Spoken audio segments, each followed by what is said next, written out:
Hey guys, what's up? Zags here. Today we are here to do another episode of What the Fans Want in F1 2014, and today's video we're going to be talking about the damage and sort of the mechanical failures in cars, and that is what this episode is going to be about, so hopefully enjoy it. The gameplay in the background is just some sprint mode around the Austin track in America, so hopefully enjoy that. But anyway, let's get into this first comment that we got from my video I uploaded about 2, 3, 4 months ago, some sort of that time ago. Anyway, here it is. It is from la27135 saying there should be more mechanical retirements. So I think that's a very good point. In F1 2010 all the way up to F1 2013, you never really saw cars, just pulling over at the side of the track. I mean, obviously it happened from time to time, but it wasn't as a regular occurrence as it is in real life.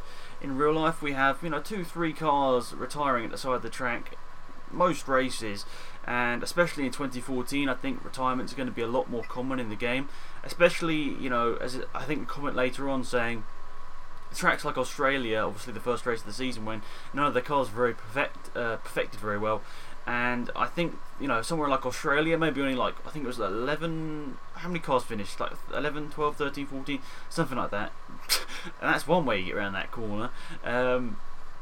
So yeah, I think somewhere in Australia we don't want to have like 22 cars finishing, which would have probably happened in F1 2013 in all honesty. But 2014, obviously in real life, the cars have been retiring a lot more often than they did in 2013. So I think that should be the case, as La says. It needs to be as realistic in terms of that as it is in real life, because that's something that they can implement into the game without having to go through loads of licensing and all that sort of stuff. It can just be that cars retire from the race, they just pull over at the side of the track, and it doesn't even need to look that fantastic or anything. They can just pull over at the side of the track, and at the end of the race, when you look through the results, there can be some sort of mini explanation maybe, or maybe you click on the name and it gives you an explanation of why they're retired. That sort of thing would be very, very cool. I mean, I don't know, that's exactly what La thinks, but definitely something I think we all want is more mechanical retirement. It's just to make it a little bit more realistic. Another interesting comment here, which I think a lot of you guys probably agree with, and it comes in from Wheel Gaming XD, and he says after you've crashed out, example lost a wheel, you can still control the car a little bit afterwards, or drive back to the pits if you're close enough.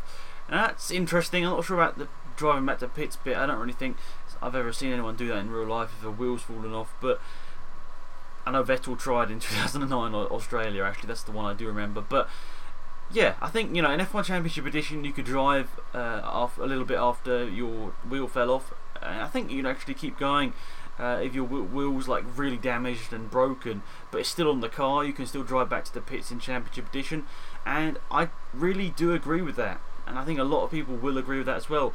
I think maybe it should be an option. A lot of things I say should be an option, but if you want to have that, with you can keep going if your wheel's fallen off, but risk a penalty, that'd be quite cool. Just that you could get it back to the pits and get maybe the car fixed for the next session if they bring back the 3 practice sessions.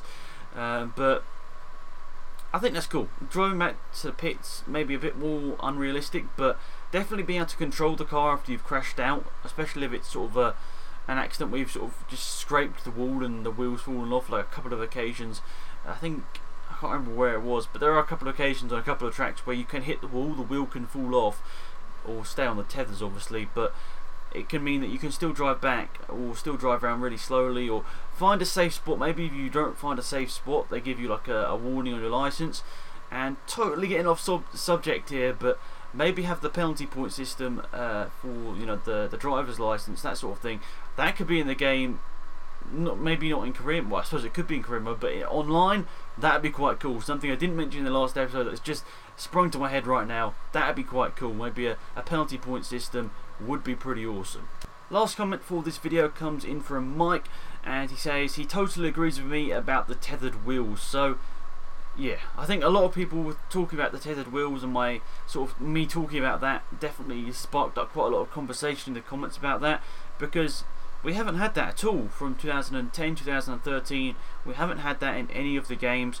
Yet in real life, correct me if I'm wrong, but between 2010 and 2013, there were tethered wheels on all of those years, and we didn't have it in the game.